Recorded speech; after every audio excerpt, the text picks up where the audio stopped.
We have here Grover Norquist, who knows more, I think, about the street-level reality of politics in Washington, D.C. than anyone else.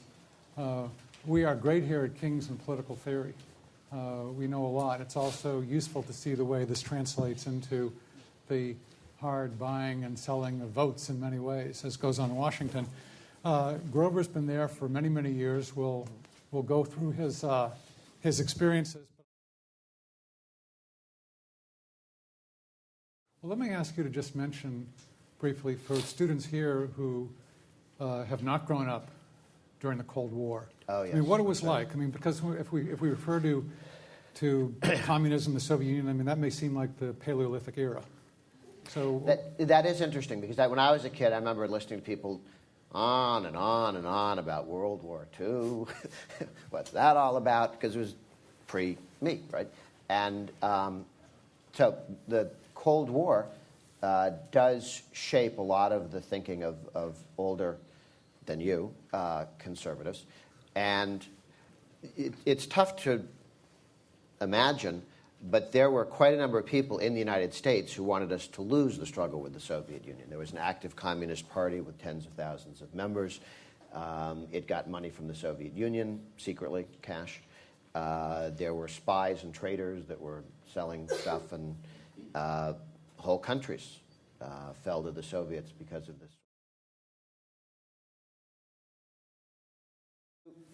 You get two interesting thoughts here. The first is the idea of greed. The left likes to argue that if you earned $1 and you want to keep it, you're greedy. My view is that if you earned $1 and Fred wants to steal it, Fred is greedy. Okay? But the left's position literally is, if you're against higher taxes on you, you're greedy because you don't want to get... If you walk down the street and you object to being mugged, you're greedy. My view is the mugger is greedy, okay? And that there's a big distinction there. I have an insight that my brother made the other day, and he said, the left always calls the right greedy and selfish. What are the three things most likely to make you more Republican? Okay?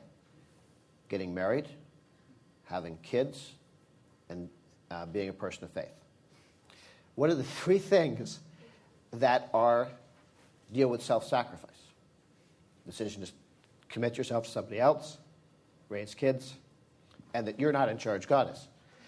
Those are the three things. If you want to, and having a gun. I'm not sure guns fits into this part of it, but that's the other big thing that if you're...